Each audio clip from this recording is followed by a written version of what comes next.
What's going on, everybody? Brad and Greta Zude, Parenting with the Zudes podcast.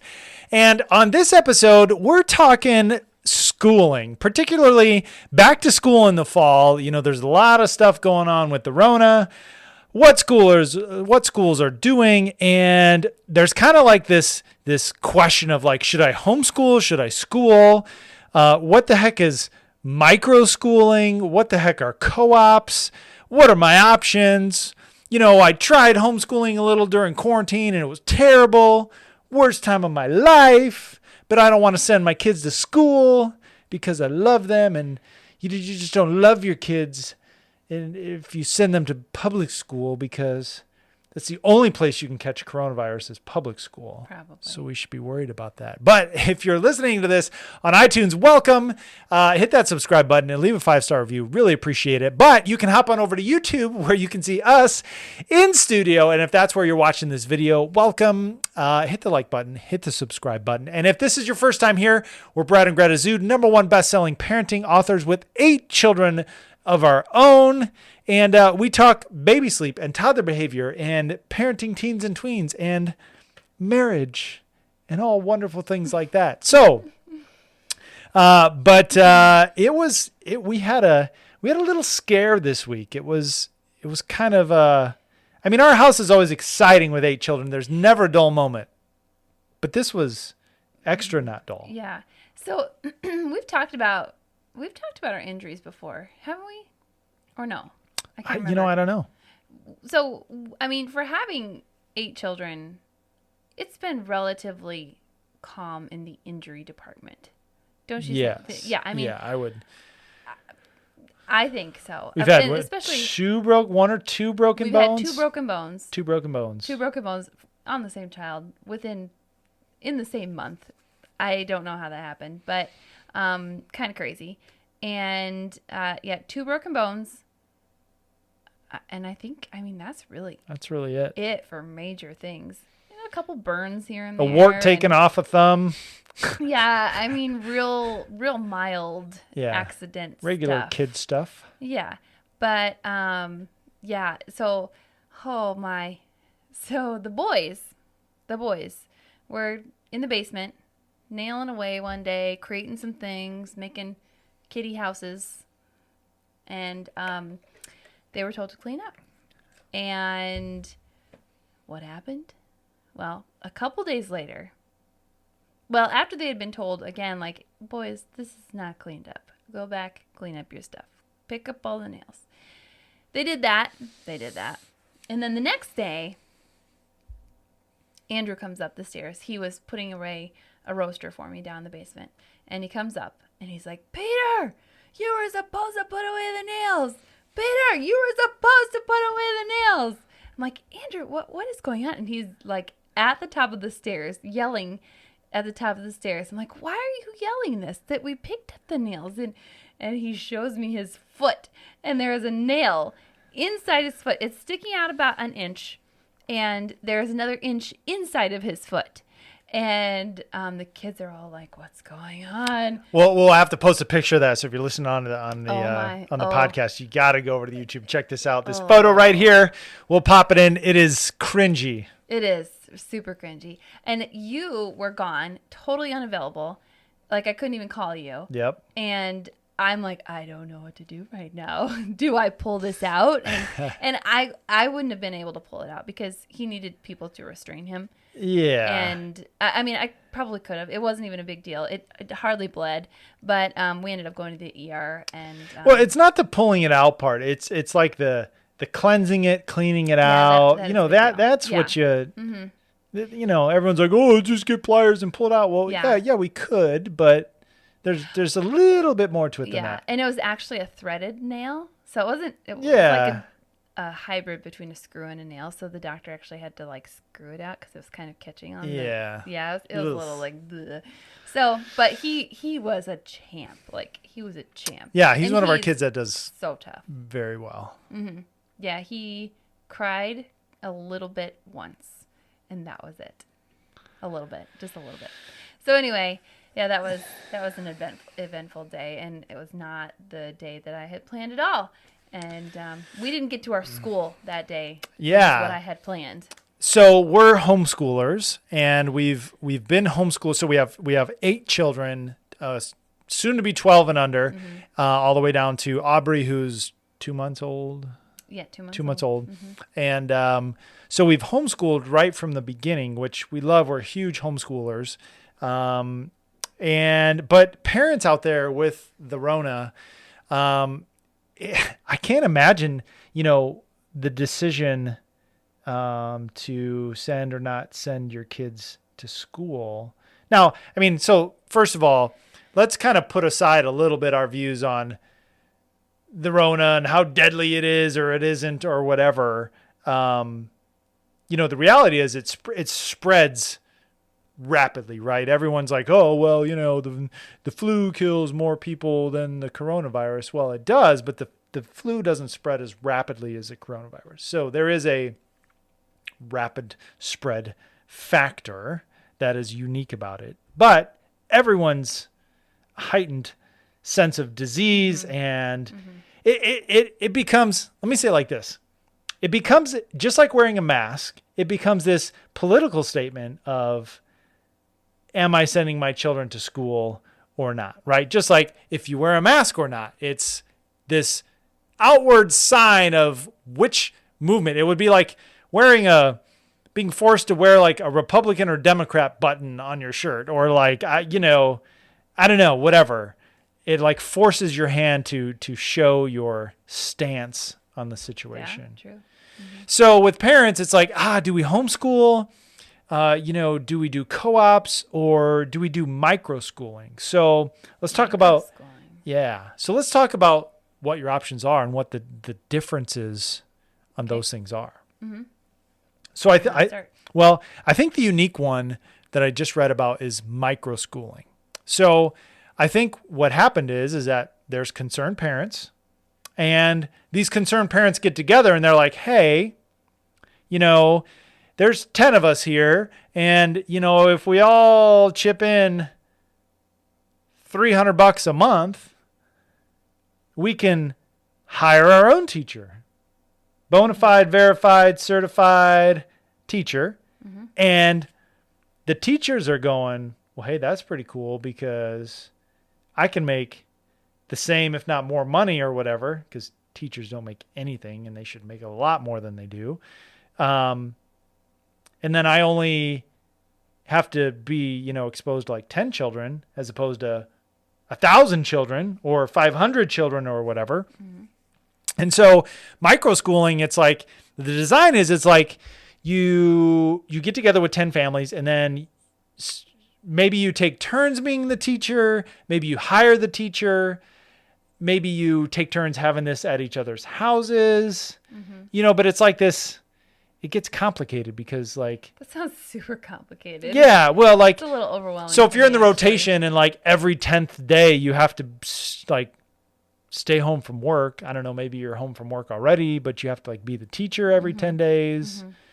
And then it's like, well, what does that look like? And right. What are you teaching? And having a lesson plan.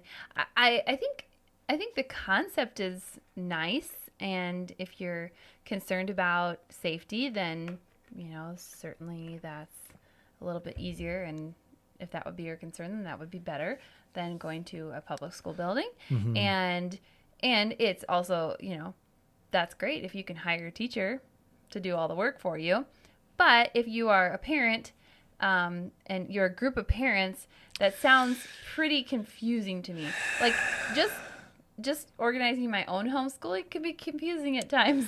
I can't imagine getting together with 10 other parents on a daily basis. Well, like that. So I think in the onset, if you have the luxury of staying home with your kids, homeschooling is a more streamlined, easier solution. I think it's more intimidating because then like you're the full-time teacher or whatever. But I think the microschooling thing is like for people who maybe can't get off work or, have a semi-flexible schedule. They can't full-time homeschool their kids. Yeah.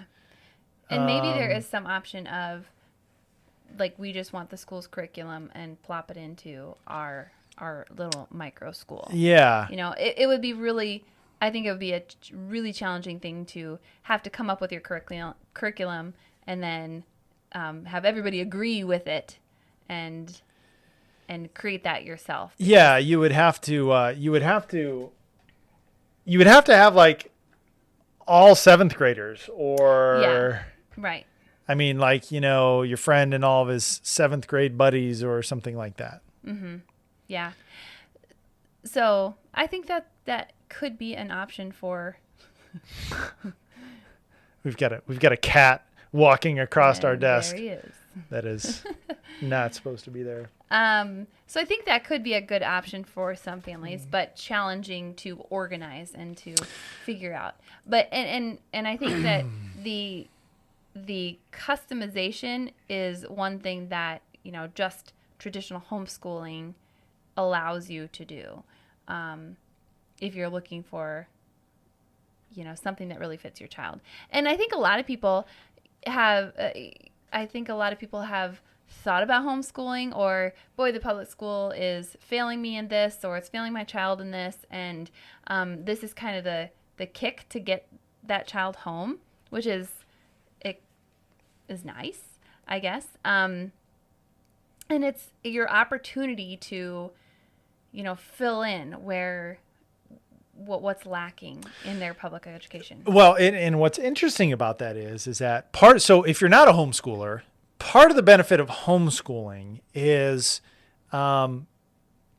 spending as much or as little time necessary on a given topic, right? So we spend more time on some topics, less time on some topics. And I think parents would feel better if the school provided what to do. Mm-hmm. However, it's still kind of a semi-frustrating experience because you're either stuck going at the school's pace. Mm-hmm. I don't think the school is going to like give the whole curriculum and be like, here's a quarter's worth of work or something, right? Mm-hmm. Like that. Right. I don't know. And so you're probably going to have like, I don't know, the same there's just going to be a lot of frustrations involved. And I think for everyone that like during the quarantine, the pandemic, I think that was like part of the frustration. Either like the school didn't provide you anything and you tried this whole homeschooling deal and you were totally like way out of your game and thrown into it and it was just a cluster from the beginning, or, you know, the school provided some curriculum and it was either too much or too little or not enough, or they were trying to punt and scramble and you know, assemble something. So, or it wasn't something that you were comfortable teaching as a parent. Or, well, yeah, like, sure. The Common Core math, I've never done it. I've heard worst math ever. All of the awful things about it, and I can't even imagine. And then to have to take that and teach that to your child when you don't even know it yourself, right? Sounds really awful to me. But yeah, I wonder if do the schools like send home like the answer keys, like some type of like, I mean, like. So anyway, so then the third option is more of like a co-op. Yeah. And so a co-op is, I didn't know what a co-op was before. I'm like, oh, they do homeschool co-ops, but what is a co-op? Like, sounds cooperative. I know that it's short for a cooperative, but what are we cooperating? If my kids can learn to cooperate, I'm sending them there. Yeah. Sign me up. Yeah. So we're involved in a co-op, and there are lots of different types of co-ops. So many different setups and there's no set structures way. And no sets. So it's kind of like a micro school, only it's not every day. It's not your core things typically. Sure. So there are things like for our co-op, we have 2 subjects that we are going through in a year, and we only meet once a month at this point. We used to meet twice a month. Well, and I think a unique thing about a co-op is you probably go to a place. Mm-hmm. You probably, you know, it's typically probably outside of the home. Yeah. So like we do it at our church, for example, mm-hmm. and we all meet at a church building and do, you know, continue though. Yeah. Okay. So we have 2 subjects. So we have like a history subject and a science subject. So like last year we did physics. and we did early American history. I was trying to remember here. And it was nice because we only met once a month, and we kind of split up, like, who's teaching what and activities and all that kind of stuff. So it's a shared thing, and it gives me some structure at home, like, oh, okay, we're learning physics in co-op, and this is where we get to do all of our experiments and stuff, so I don't have to prepare that at home. We kind of get it done once a month, and then I can fill in here and there with, oh, look, that's a simple machine. Oh, look at the inclined plane. And, we kind of talk about it more and do a little supplementing here and there. So to slow that down for 1 second. So you have, like, I don't know, 5 or 6 moms, and each mom prepares something. Yeah. And then your kids go for a couple hours, and then your kids are immersed to 5 or 6 different learning opportunities it's not or whatever. just the kids go, but we all go. Well, yeah, you go and teach. Yep. I go and teach. So, and it's really nice for me because there are lots of things we get the core stuff done at home, like math and reading and just all that core stuff. And sometimes those extra things, like the science experiments, those are the first things to go. If we don't have time or I don't have energy, like, I just don't really want to. I don't want to blow things up today, right? And this forces me to prepare things. It forces me to get into that. So that's why I really enjoy a co-op experience for the kids. There's lots of reasons I enjoy. Is that so? Early American history, is that how you knew so much about Hamilton when we were watching it the other night? Well, we're doing some more reading on it, but yeah. So I didn't know anything about Hamilton. Like, all I knew was from the milk commercial where the guy gets the sticky peanut butter in his mouth and he calls in on the game show or whatever, and it's like, who shot Alexander Hamilton? Oh. Yeah, everyone knows it's Aaron Burr because they watched that milk commercial in the 90s. That was, like, super popular. It was, yeah. So, but that's just one way to do a co-op, and there's lots of different ways. Like, I've heard of co-ops that the kids go, like, there's 2 days a week or something, and they actually sign up for classes that are taught by teachers, and I mean, there's endless possibilities. And what I think is maybe most likely going to happen, or possibly happen, is that schools, like, we have a local school here where you're going half days, and then Wednesdays you're off. You're just not having school on Wednesdays because they want to clean the schools and disinfect the schools, midway through the week. So, for a working parent, what are you going to do? Well, maybe you've got a midweek co-op. Maybe you insert the midweek co-op, or maybe you can convince the school to somehow get you credit or extra credit or college credit or kindergarten credit or, wherever you're at in life. But, I don't know. It's just a really interesting time. It is a really interesting time. And I'm excited. I'm excited for some families that are bringing their kids home. And I think that is pretty exciting. It can be overwhelming, but it can be very overwhelming. I mean, homeschooling is, because you are the teacher. You're the teacher.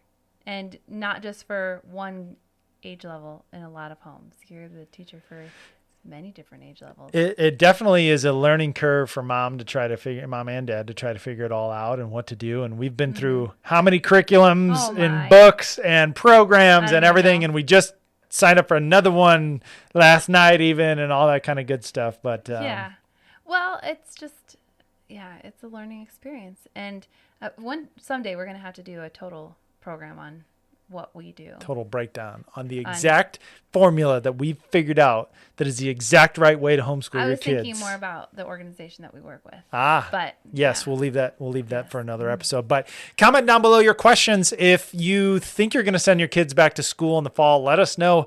Let us know if you've ever heard of microschooling or co-ops or what you're going to be doing.